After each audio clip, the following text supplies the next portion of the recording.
नमस्कार दोस्तों, मैं संजय जैन एक बार फिर से आपके सामने हाजिर हूँ। आज हम चर्चा करेंगे किसी ग्रह को मनचाहे घर में कैसे शिफ्ट करें। ये 2 पार्ट में वीडियो है, जिसका फर्स्ट पार्ट मैं अभी डाल रहा हूँ। आइए इसको समझने की कोशिश करते हैं कि जब भी किसी ग्रह को किसी भी घर में ट्रांसफ़र करना हो, उसकी एनर्जी को ट्रांसफ़र करना हो, तो उसके क्या उसूल हो सकते हैं, क्या नियम हो सकते हैं, उसके बारे में हम देखते हैं आज। कि किसी भी ग्रह को अगर खाना नंबर 1 में शिफ्ट करना हो, यानी पहले घर में किसी घर को प्लैनेट को स्थापित करना हो, तो ये देख लेना ज़रूरी है किसी भी ग्रह को सिर्फ फर्स्ट हाउस में नहीं, कहीं भी आप शिफ्ट कर रहे हैं, शिफ्ट करने से पहले ये ज़रूरी है उसके बारे में समझना कि उस घर में जो प्लैनेट है या जहाँ उसकी शिफ्टिंग हो रही है, वो घर जो है उसके दुश्मन ग्रह का जो है घर ना हो। साथ ही ये देखना ज़रूरी है कि जिस भाव में प्लैनेट को शिफ्ट करना, वो ग्रह उस भाव में जाके ख़राब असर का तो नहीं हो जाता। यानी इसको यूँ समझें आप कि जैसे शनि को आपको फर्स्ट हाउस में ट्रांसफ़र करना, फर्स्ट हाउस में स्थापित करना है उसको, तो वहाँ पहला घर जो है वो सूरज और मंगल का घर है। अब शनि को आप फर्स्ट हाउस में करेंगे तो लाल किताब शनि को फर्स्ट हाउस में नीच असर क्या मानती है, तो यहाँ ज़्यादा प्रॉब्लमेटिक हो जाएगा। शनि के जो फल हैं फर्स्ट हाउस में, जो उसके रिज़ल्ट हैं, वो अमूमन अच्छे नहीं आते। तो इस तरह से देखना ज़रूरी है कि किसी प्लैनेट को जब आप शिफ्ट कर रहे हैं, तो जिस भाव में उसको शिफ्ट कर रहे हैं वो उसके दुश्मन ग्रहों का भाव नहीं होना चाहिए, या वहाँ पे उसका दुश्मन ग्रह नहीं बैठा होना चाहिए, तब जाके, और वहाँ उसकी जो पोजीशनिंग है वो अच्छी होनी चाहिए, तब जाके उस प्लैनेट को शिफ्ट करने के बारे में आप सोचें, है ना। कुछ एग्जाम्पल हैं, मैं बीच में उनको आपको समझाता रहूँगा। अब देखो, जो पहला भाव है वो सूरज और मंगल का, पहला जो घर है वो मंगल की ज़मीन है और सूरज वहाँ का कारक है, सूरज पक्का घर है ना। तो अगर पहले घर में किसी प्लैनेट की स्थापना करनी हो, अमूमन फर्स्ट हाउस में जो हम स्थापना करते हैं वो बृहस्पति की करते हैं, कई बार चंद्रमा की करते हैं, ज़रूरत पड़ने पर सूरज की करते हैं, क्योंकि सूरज फर्स्ट हाउस में उच्च को। तो यानी पहले घर में अगर पहुंचाना हो तो उस ग्रह की चीज़ें गले में धारण करिए, है ना। गले में धारण करने से, यानी बृहस्पति को मान लो खाना नंबर 1 में पहुंचाना हो तो सोने की चेन गले में पहने, या फिर सूती पीला धागा गले में पहना जा सकता है, केसर के पानी में डिप करके सुखा के उसको पहन सकते हैं अगर आप सोने की चेन एफर्ट नहीं कर पा रहे हैं तो। इसके अलावा उसमें अगर मंगल नेक की ज़रूरत है ना, बद बन रहा हो उसको कन्वर्ट करके, क्योंकि फर्स्ट हाउस जो है मंगल की ज़मीन है, मंगल का सपोर्ट की ज़रूरत है, तो सोने की चेन में सोने का चौरस टुकड़ा पहना जा सकता है। इससे मंगल नेक की सपोर्ट मिल जाती है बृहस्पति को। तो यहाँ बृहस्पति और मंगल बहुत अच्छे माने गए हैं, तो ये चीज़ कर सकते हैं। जब भी बृहस्पति को लगन में शिफ्ट करना हो, बृहस्पति को लगन में कब शिफ्ट किया जाता है कि जब पहले घर में बृहस्पति का कोई दुश्मन ना बैठा हो। अमूमन तो ये चीज़ देखी जाती है कि पहले घर में बृहस्पति का दुश्मन ना बैठा हो, और ज़रूरत सबसे ज़्यादा बृहस्पति को एक्टिवेट करने की पड़ रही हो। फर्स्ट हाउस में बृहस्पति के रिजल्ट बहुत अच्छे हैं, क्योंकि तख्त पे बादशाह के बैठते ही बृहस्पति बादशाह के बैठते ही 70 to 75% जो प्रॉब्लम है वो बृहस्पति लगन में बैठते ही ख़त्म कर देता है। तो बृहस्पति लगन में सूरज और मंगल का घर, बृहस्पति की स्थापना बहुत अच्छी बोली गई है ना फर्स्ट हाउस में। चंद्रमा की ज़रूरत नहीं है, सूरज की ज़रूरत नहीं है, तो बृहस्पति की सबसे अच्छी।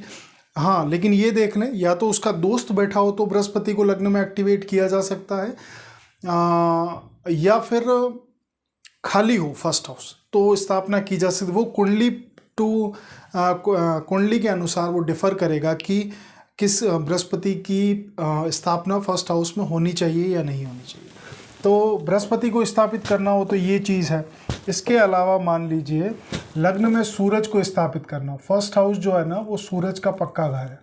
अब यहाँ पे अगर इसकी स्थापना करनी हो तो तांबा जो हम देखते हैं ना वो सूरज से देखते हैं, तो तांबे का चौकोर टुकड़ा, यहाँ मंगल नेक की मदद ले ली, जो चौरस आकार है वो मंगल नेक का, तो मंगल नेक की मदद ले ली, फर्स्ट हाउस सूरज मंगल दोनों का, तांबा सूरज, तो इसको खाकी धागे में, खाकी कलर जो है वो सूरज का है, तो खाकी धागे में पहना जा सकता है, या लाल धागे में जो मंगल का कलर है उसमें पहन सकते हैं। तो सूर्य को मंगल नेक की मदद मिल जाती, तो सूर्य यहाँ बेनिफिशियल है, उच्च का माना जाता है, तो सूरज को मदद मिल जाती है। हाँ, लेकिन इसमें एक चीज़ ये देख लें कि मान लो सूरज को एस्टैब्लिश करना हो, मान लो यहाँ सूरज को एस्टैब्लिश करना हो, 7th में शनि है, तो फिर वहाँ देखना पड़ेगा, फिर वहाँ तांबे का छेद वाला पैसा, क्योंकि बुध की इन्वॉल्वमेंट लेनी पड़ेगी, क्योंकि लगन में सूरज है, 7th हाउस में मान लो शनि है, तो बीच में एक मीडिएटर की स्थापना करनी पड़ेगी। वो मीडिएटर जो है वो बुध है, जो सूरज का भी दोस्त है, शनि का भी दोस्त है। बाकी सिर्फ सूरज की स्थापना आप लगन में कर दोगे तो 1st हाउस का जो प्लैनेट है वो 7th हाउस के प्लैनेट को देखता है, तो सूरज शनि के झगड़े में शुक्र मारा जाता है, तो मैरिड लाइफ में दिक्कतें खड़ी हो जाती है, स्पाउस को प्रॉब्लम आने लगती। तो स्थापना करने से पहले, किसी प्लैनेट को स्थापित करने से पहले सारी चीज़ें देखने के बाद उसको स्थापित किया जाता है। ऐसा नहीं है कि ये एक चीज़ बता दी और आपने कोई चीज़ धारण कर ली और उसको वहाँ स्थापित कर लिया, ऐसा नहीं होता। लग्न में चंद्रमा को स्थापित करने की कब ज़रूरत पड़ती है? चंद्रमा को स्थापित करने की तब ज़रूरत पड़ती है जब राहु लगन में हो, राहु को कंट्रोल करने के लिए, है ना। कंट्रोल करने की कब ज़रूरत पड़ रही है? कंट्रोल करने की उस जगह ज़रूरत पड़ रही है जब लगन के रिजल्ट ख़राब कर रहा हो, पूरी कुंडली वो ख़राब, क्योंकि राहु लगन में बैठते ही तख्त जो हिलने लगता, कि राहु जब तख्त पर बैठता है तो तख्त थर्राने लगता।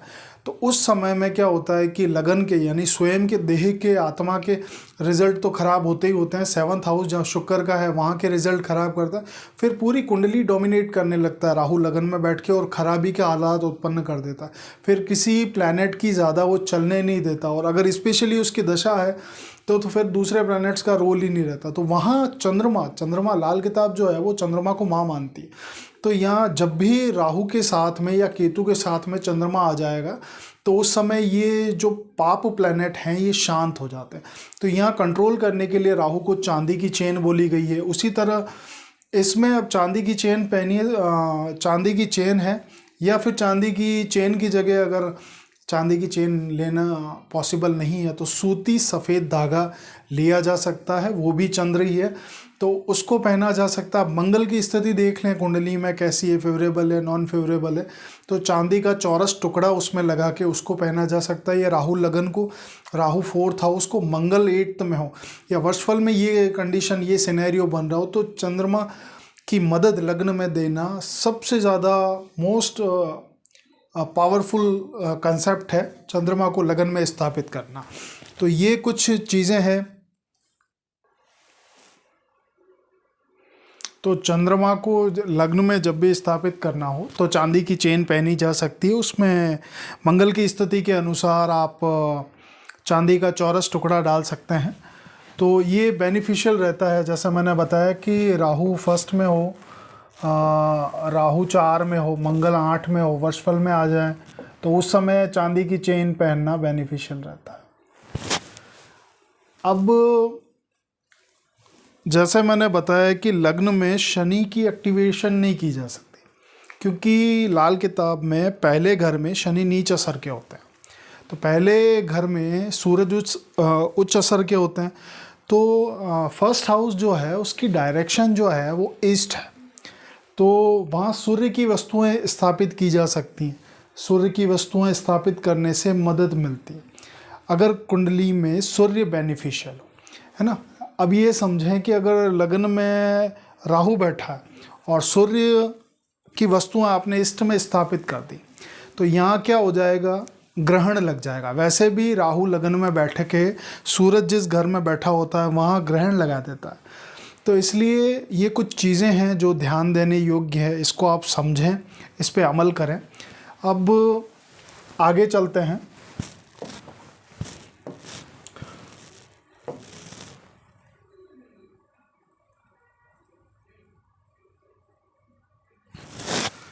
किसी भी ग्रह को 2nd हाउस में पहुंचाना, है ना। 2nd हाउस जो है वो धर्म स्थान है। किसी भी ग्रह को 2nd हाउस में पहुंचाना है तो धर्म स्थान में दे दें उससे संबंधित चीज़ें, क्योंकि धर्म स्थान जो है वो खाना नंबर 2 से देखा जाता है। अब बृहस्पति जो है खाना नंबर 2 का कारक प्लैनेट है और जो ज़मीन है वो शुक्र की। तो यहाँ पे क्या करें कि बृहस्पति को अगर सेकंड हाउस में स्थापित करना है ना, सेकंड हाउस बृहस्पति की धर्म स्थली, तो चने की दाल मंदिर में दे सकते हैं।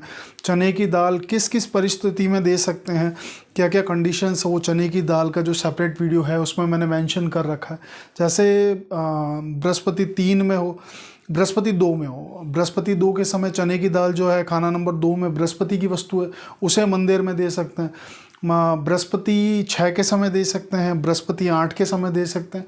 तो ये चीज़ें हैं जिसमें बृहस्पति को सेकंड हाउस में, क्योंकि सेकंड हाउस जो बृहस्पति की खुद स्थली, यहाँ जाके बृहस्पति बहुत अच्छे रिजल्ट देता है।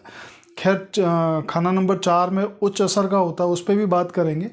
चंद्रमा को अगर दूसरे घर में स्थापित करना हो, पहुंचाना हो, तो सफ़ेद चावल, जो चंद्रमा की चीज़ें हैं, सफ़ेद चावल है, चांदी है, कच्चा दूध है ना। दूध हमेशा कच्चा प्रयोग करें, जो जिसको उबाला ना गया हो, गर्म ना, पैकेट्स वाला दूध कभी यूज़ ना करें, इस बात का ध्यान रखें। कच्चा दूध रखें और उसमें भी गाय का हो तो और अति उत्तम। ये मंदिर में रखे हैं, किसी भी सोमवार को रखे हैं, क्योंकि चंद्रमा का जो वार माना गया है वो सोमवार माना गया। सेकंड हाउस में चंद्रमा को उच्च असर का बोला गया, तो जब भी चंद्रमा सेकंड हाउस में जाता है तो उच्च असर देता है, अच्छे परिणाम आते हैं वहाँ बृहस्पति का। तो उस ग्रह की चीज़ें मंदिर में रखा। तो जिस भी ग्रह को, क्योंकि दूसरे घर में कोई भी प्लैनेट जाता है ना, वो बृहस्पति के मातहत हो जाता है, बृहस्पति के अधीन हो जाता है। दूसरे यानी गुरु के घर में जाके कोई भी प्लैनेट कभी बोलता नहीं है ना। यानी अच्छा असर दे ना दे ये कोई शर्त नहीं है, लेकिन ख़राब रिजल्ट नहीं देगा वो, ये बहुत अच्छी खासियत है। अब दूसरा घर जो है, जहाँ सेकंड हाउस जो है, मंदिर की रेमेडी बता दी, और इसके अलावा भौं के बीच में तिलक किया जा सकता है। ये जो थर्ड आई वाला जो सेंस होता है भौं के बीच, यहाँ पे तिलक किया जा सकता है। ये खाना नंबर 2 है और ये जो जगह है ये खाना नंबर 11 है ना। तो यहाँ खाना नंबर 2 की जगह पे तिलक किया जा सकता है। इससे क्या होता है कि सेकंड हाउस में उस ग्रह की प्लेसमेंट हो जाती। अब कौन सा तिलक कर रहे हैं उस पर डिपेंड करेगा, है ना। सबसे अच्छी चीज़ मैं जो ये मानता हूँ कि हाँ, आगे जिक्र ज़रूर करूँगा, लेकिन बृहस्पति की एक्टिवेशन अच्छी होती है, चंद्रमा की एक्टिवेशन अच्छी होती है। बृहस्पति के लिए भौं के बीच में केसर का तिलक लगा, है ना। बृहस्पति कहीं भी बैठा हो, केसर का तिलक लगाना बहुत मददगार होगा। तो ये सेकंड हाउस में बृहस्पति की स्थापना का मेथड है कि भौं के बीच में तिलक लगाएं। ये बृहस्पति दूध का लगा रहे हैं तो चंद्रमा की एक्टिवेशन हो जाती है। तो इस तरह से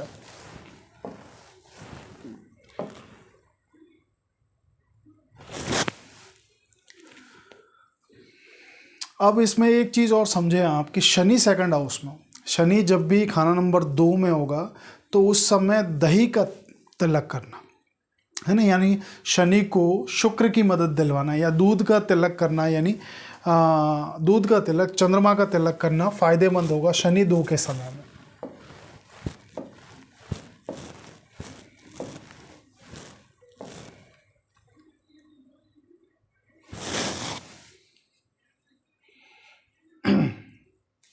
लेकिन इसमें भी एक कंडीशन है, वो मैं आपको समझाता हूँ कि तिलक करते हैं आप, जैसे केसर का तिलक कर रहे हैं, लेकिन शनि अगर 6 में बैठा है, क्योंकि शनि खाना उल्टी दृष्टि से खाना नंबर 2 को देखता है। शनि 8 में बैठा है, 8 का प्लैनेट खाना नंबर 2 को देखता है। उस समय केसर का तिलक करेंगे तो हो सकता है फ़ायदे की जगह नुकसान हो जाए।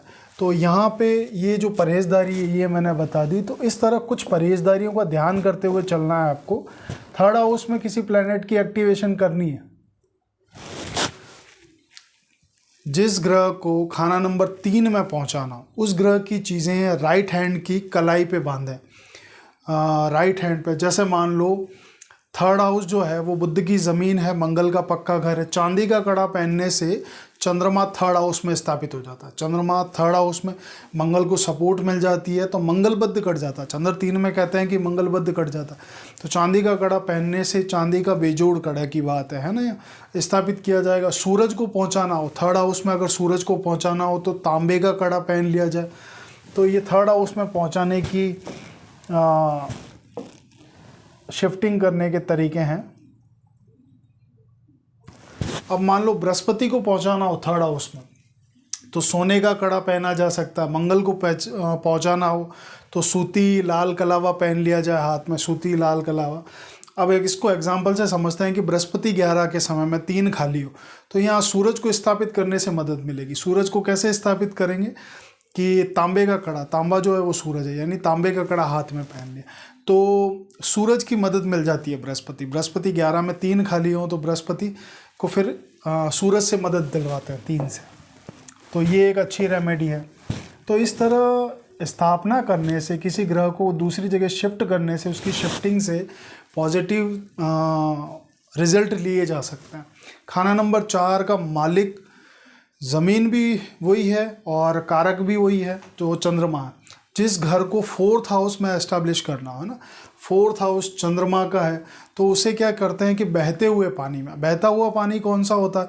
नदी का हो सकता है, नहर का हो सकता है। इसमें खड़ा हुआ पानी आपको यूज़ नहीं करना है, झील का पानी यूज़ नहीं करना, तालाब का नहीं करना, गंदा नाला यूज़ नहीं करना इसमें। तो ये बहता हुआ साफ स्वच्छ जल की बात की है 4th हाउस चंद्रमा की, क्योंकि चंद्र जो है वो निर्मल जल है, साफ बहता हुआ पानी है। तो उसको 4th हाउस में प्रवाह, जैसे चंद्रमा को 4th हाउस में पहुंचाना है तो उसकी चीज़ें हैं, सफ़ेद चावल है, कच्चा दूध है, चांदी है, वो जल प्रवाह कर दें। बृहस्पति को पहुंचाना है, बृहस्पति 4th हाउस में उच्च के होते हैं, बृहस्पति को पहुंचाना हो तो चने की दाल जो है वो 400 ग्राम या 4 kg जल प्रवाह कर दें। 43 डेज तक करने से ये सबसे उत्तम रिजल्ट मिलते हैं। लेकिन ये शिफ्टिंग करने से पहले एक बार आपको किसी अच्छे लाल किताब एस्ट्रोलॉजर से कंसल्ट ज़रूर करना चाहिए, है ना। किसी गुरु की देख रेख में ये रेमेडीज़ आपको करनी चाहिए, है ना। सिर्फ वीडियोस देख के कभी, मैं हमेशा पहले भी कहता हूँ कि वीडियोस देख के कभी कोई रेमेडी करने का आप कोशिश ना करें, ये नॉलेज पर्पज़ के लिए है। अब बृहस्पति, आप समझिए, आप एक एग्जांपल मैं दे रहा हूँ आपको। शनि 10 में हो, शनि 10 में शेषनाग सिंहासन का, शनि 10 के समय पिता की आयु बहुत अच्छी कर देता है, नेक असर का हो तो। लेकिन उस समय क्या हो कि एक टक्कर लग जा, 3 से टक्कर लग जा, टक्कर लगने के बाद भी शनि के मंदे परिणाम उतने नहीं आते। जो मैंने महसूस किया है कि पिता की एज उसमें लंबी ही रहती है। हाँ, उस समय हम सूरज और जुपिटर को ज़रूर देखते हैं, लेकिन सूरज, चंद्र और मंगल सामने बैठ जाएं, सामने कहाँ, 4th हाउस में बैठे हों, है ना। ये लिखा हुआ है लाल किताब में। शनि 10 के समय में सूरज बैठ गया, चंद्र बैठ गया, मंगल बैठ गया 4th हाउस में, तो शनि को खराब कर देते हैं ना। लेकिन अब इसमें जुपिटर का हिस्सा देखना भी ज़रूरी है, जुपिटर की ताकत देखना ज़रूरी है, और चंद्र देखना बहुत ज़रूरी, क्योंकि 4th हाउस जो है वो चंद्रमा का। अब खाना नंबर 4 से क्या है, खाना नंबर 4 का ग्रह जो देखता है, खाना नंबर 10 के प्लैनेट को देखता है, तो तब शनि के जो रिजल्ट हैं तो उसमें एक कमी कर देते हैं कि सूरज अब देख रहा, शनि को देख रहा, चंद्र बैठा हो, शनि को देख रहा, मंगल बैठा है, शनि को, तो शनि के रिजल्ट में कमी आ जाती है। तो उस परिस्थिति में क्या करते हैं कि गुरु को सामने स्थापित करते हैं, 4th हाउस में स्थापित करते हैं। तो स्थापना कैसे की जाती है कि 43 दिन 400 ग्राम चने की दाल जल प्रवाह कर दो तेज बहते हुए पानी में, तो उससे बृहस्पति की 4 में एक्टिवेशन हो जाती है। बृहस्पति जब भी, मैंने आपको एक पिछले प्रीवियस सूत्रों की श्रृंखला में बताया था कि बृहस्पति जब भी शनि को देखेगा तो शनि जहाँ बैठा होगा वहाँ पहाड़ से, शनि के पहाड़ से बारिश, कीमती बारिश वहीं हो जाया करती है, और उस भाव में बहुत अच्छे रिजल्ट मिलते हैं। तो बृहस्पति को सामने स्थापित, इसलिए शनि 10 के समय में ये रेमेडी आती है। लेकिन ये रेमेडी उस समय करनी चाहिए जब शनि की महादशा चल रही हो या शनि अंतरदशा में बैड इफेक्ट मिल रहे हों। दूसरी चीज़ ये हो कि बृहस्पति अच्छे भाव का स्वामी ना हो, यानी कि मान लो बृहस्पति 2 में बैठा, आगे मैं उसको समझाता हूँ आपको। तो ऐसी स्थिति में 4th हाउस में बृहस्पति को एक्टिवेट करने की मैंने आपको रेमेडी बता दी, ये एग्जाम्पल्स है। अब एक विशेष कंडीशन है, शायद ये, हाँ, उसी की बात हो रही है कि शनि 10 के समय बृहस्पति 2, खाना नंबर 2 में कोई प्लैनेट होता है और खाना नंबर 10 में 10 खाली हो तो खाना नंबर 2 का प्लैनेट सोया रहता है। उसी तरह खाना नंबर 10 में कोई प्लैनेट हो और खाना नंबर 2 खाली हो तो खाना नंबर 10 का प्लैनेट सोया रहता है। तो अब मान लो सेकंड में बृहस्पति है, 10 में शनि है, तो गैबी मदद तो है ही है, उसको केसर का तिलक लगाना मुबारक होगा। अब ये सर्वश्रेष्ठ रेमेडी है, इस कंडीशन में सर्वश्रेष्ठ रेमेडी यहाँ चने की दाल से चने की दाल की जो रेमेडी मैंने बताई थी पिछली स्क्रीन पे कि 43 दिन चने की दाल जल प्रवाह कर दो, यानी शनि के सामने बृहस्पति को एस्टैब्लिश कर दो, तब इसकी ज़रूरत नहीं है, क्योंकि ये केसर का तिलक बहुत ज़बरदस्त रेमेडी, ये रेमेडी बृहस्पति को, क्योंकि बृहस्पति 2 के समय में बृहस्पति ही उस कुंडली को चलाता है। शनि के लिए बोला गया है कि अब जो सांप है, यानी सांप जो आशिया है वो शनि से देखी जाती है, तो सांप भी अब टकटकी लगाए हुए गुरु के उपदेश की खातिर उनकी बातें सुन रहा होगा। गुरु यानी ब्रह्मा, गुरु जो है वो ब्रह्मा है, तो उनके उपदेश के खातिर, और राहु 12 में भी बैठा होगा, बृहस्पति 2 के समय राहु 12 भी बैठा होगा, तो राहु भी नतमस्तक होके चुपचाप उनकी बातें सुन रहा होगा। तो बृहस्पति 2 के समय में बहुत गैबी ताकत है बृहस्पति, और ये कुंडली में सिर्फ ये इतनी ज़बरदस्त रेमेडी है केसर का तिलक वाली कि इसी से कोई रेमेडी करने की आपको ज़रूरत ही नहीं रहेगी। अगर बृहस्पति 2 है तो आप सिर्फ केसर का तिलक करिए, वो ही ज़िंदगी में सबसे मददगार रेमेडी है आपकी, है ना। और वहाँ चने की दाल की रेमेडी करने की फिर ज़रूरत नहीं है, तो फिर उस दशा में इस रेमेडी को नहीं करेंगे, फिर सेकंड हाउस में ही हमेशा करेंगे। लेकिन उसमें भी एक चीज़ है कि नाभि में करने से 4th हाउस और 9th हाउस के रिजल्ट लिए जा सकते हैं।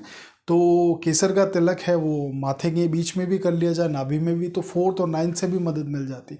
तो इस कंसेप्ट को याद रखें, केसर का तिलक बहुत बेनिफिशियल रेमेडी है। बाकी ज़रूरत पड़ने पर 43 दिन वो बृहस्पति की एक्टिवेशन की ज़रूरत पड़ेगी, बाकी उसको भी कर सकते हैं, दोनों चलाई जा सकती हैं, कोई दिक्कत नहीं है उसमें, लेकिन कुछ समय के दरमियान, है ना, 1-2 साल का गैप ले लिया जाए उसमें। अब एक एग्जाम्पल से समझें आप, 4th हाउस में एक एग्जाम्पल और बताता हूँ मैं। राहु 10 में हो तो सांप की मददगार मणि, है ना, तो सांप की मददगार मणि बोला है, लेकिन दुश्मन ग्रह कौन सा है कि सूरज है, शुक्र है, मंगल के साथ इसे अंधा टेवा बन गया। तो अब एक चीज़ हमेशा याद रखना आप, ये ज़्यादा बात सामने आती नहीं है कि अंधा टेवा बनता है ना, तो उसमें सिर्फ 10वें के रिजल्ट ही ख़राब नहीं होते, पूरी कुंडली के रिजल्ट, पूरी कुंडली जो है वो अंधी हो जाया करती है। तो अंधा टेवा उसको माना है कि ज़िंदगी में जो हालात हैं, रास्ता नज़र नहीं आता, वही अंधापन है ना। तो अंधा टेवा हो जाता है। जाति उसूल के आधार पर राहु खराब हो रहा हो, जाति उसूल यानी खुद की फितरत क्या है, 10वें में शनि से चलेगा, शनि की पोजीशन क्या है उस पर डिपेंड करेगा। तो राहु को कंट्रोल करने के लिए एक तो शनि की रेमेडी करें, 10th हाउस की रेमेडी करें। दूसरी चीज़, राहु को अब कंट्रोल करने के, राहु अगर मेलिफिक हो गया 10th हाउस में, कंट्रोल करना है उसको, तो 4th हाउस में मंगल को स्थापित करें, है ना। तो 4th हाउस में मंगल को स्थापित करने की रेमेडी है 400 ग्राम या 4 kg देसी खांड, या फिर शक्कर ले लें या ना मिले तो मंगलवार को जल प्रवाह कर दें। राहु की होरा में करें, मंगल की होरा में करें 11 से 1 के बीच में। तो यहाँ मंगल जो है राहु को पूर्ण रूप से कंट्रोल कर लिया करता। तो ये एक एग्जाम्पल से हमने समझा कि 4th हाउस में, ये एग्ज़ाम्पल मैं ये मानता हूँ कि आपको जीवन में बहुत सी चीज़ें सिखाएंगे, बहुत से जो छुपे हुए तथ्य हैं वो सामने आएंगे। मंगल 4th हाउस में मंगलबद्ध, 4th हाउस का मंगलबद्ध बोला गया, तो ऐसे में चंद्र की चीज़ें जल प्रवाह करने से, 4th हाउस में मंगल है तो मंगलबद्ध की खुद की अपनी जुदा जुदा रेमेडी ज़रूर हैं, लेकिन उस समय ये ध्यान रखें कि चंद्र की चीज़ें जल प्रवाह करने से भी मंगलबद्ध काटा जा सकता। कि मंगलबद्ध है तो आप क्या करें कि चावल या चांदी इस तरह की चीज़ें जल प्रवाह कर दें, 400 ग्राम जो भी है, जैसे 400 ग्राम चावल ले लिए वो जल प्रवाह कर दिए, 400 ग्राम दूध जल प्रवाह कर लिया, पर्टिकुलर कुछ दिनों तक करने से तो मंगल को चंद्रमा की मदद मिल जाती है और मंगलबद्ध में काफ़ी हद तक रिलीफ आने लगती है। बाकी मंगलबद्ध की जो है स्वयं की रेमेडियाँ हैं वो तो है ही है, लेकिन अगर वो किसी वजह से पॉसिबल नहीं हो पा रही है तो इसको किया जा सकता। खाना नंबर 5 में पहुंचाना हो तो उसकी चीज़ें स्कूल में दे दें। खाना नंबर 5 सूरज की ज़मीन है, गुरु का पक्का घर है, तो स्कूल में दे दें। टीचर्स को आप खिला सकते हैं। मंगल को पहुंचाना हो 5th हाउस में तो मीठा खिला सकते हैं टीचर्स को। बुध को पहुंचाना हो 5th हाउस में, बुध जनरली 5th हाउस में रिजल्ट अच्छा नहीं करता है, क्योंकि बुध हाउस में वो क्या लॉटरी की तरफ, शेयर मार्केट की तरफ अट्रैक्शन देता है और कई बार 70 to 75% केसेस में लॉस करवाता है बुध 5 का। तो उस समय बुध की 5 में एक्टिवेशन ज़रूरी नहीं है, लेकिन अगर आप उस तरह से इन्वॉल्वमेंट नहीं है तो बुध सलाहकार बहुत अच्छा बनाता है। 5 का जो वाक पटुता बहुत होती है बुध में, बोली हुई बातें सत्य हो जाती है उसकी, अकस्मात जो बातें बोलता है बुध 5 वाला। तो 5 को पहुँचाना हो तो स्टेशनरी स्कूल में दी जा सकती। तो ये चीज़ें हैं कि 5th हाउस में जिसको पहुँचाना हो उसकी चीज़ें स्कूल में दे दो। बृहस्पति को पहुँचाना हो तो चने की दाल दे दी जा सकती है। किसी ग्रह को खाना नंबर 6 में पहुँचाना हो तो उस ग्रह की चीज़ें कुएं में गिरा दें, तालाब में ये डाल सकते हैं। खाना नंबर 6 जो है, खाना नंबर 6 का मालिक बुध है और पक्का घर बुध केतु दोनों का। खाना नंबर 6 पाताल है। खाना नंबर 6 में ग्रह को उस समय स्थापित किया जाता है। 6 का आप समझना है ना, 6 की एक्टिवेशन सबसे लास्ट की होती है ना, जब खाना नंबर 2 और 12 में अच्छे प्लैनेट हो, है ना, 2 और 12 में अच्छे प्लैनेट हो और खाना नंबर 6 खाली हो, तो उस समय छठे को, क्योंकि 2 और 12 को फिर चलाने के लिए मीडिएटर की ज़रूरत होती है ना, क्योंकि खाना नंबर 2 और 12 के लिए बिजली की जो मशीन का बटन होगा वो खाना नंबर 6 का ग्रह होगा। 2 और 12 मशीनें हैं तो उन बिजलियों का जो करंट का बटन है वो खाना नंबर 2 होगा। तो ये चीज़ें ध्यान रखें आप, कि इससे मदद मिल सकती है आपको ये रेमेडी करने से। लेकिन मेरा ये मानना है कि छठे हाउस को कभी भी एक्टिवेट नहीं किया जाता है ना। छठे घर को एक्टिवेट, छठे घर से कभी भी पंगा नहीं लेना चाहिए। छठे घर को पाताल का है, असुरी शक्तियों का है, तो यहाँ इसकी एक्टिवेशन छठे घर की ना करें तो बेटर है। कोई ग्रह है आपसी मदद से कर सकते हैं, मसनूई का कंसेप्ट है, बहुत सारे तरीके हैं छठे घर में एक्टिवेशन करने की।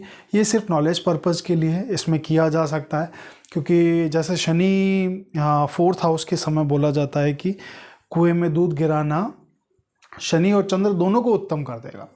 तो कुछ परिस्थितियां हैं जब स्वयं जाति उसूलों के आधार पर प्लैनेट ठीक ना हो रहा है, मदद की ज़रूरत है, तब जाके छठे हाउस से मदद ली जा सकती है। छठे हाउस में किसी प्लैनेट को स्थापित किया जा सकता है। तो आशा है आप इस वीडियो से लाभान्वित हुए होंगे और धन्यवाद।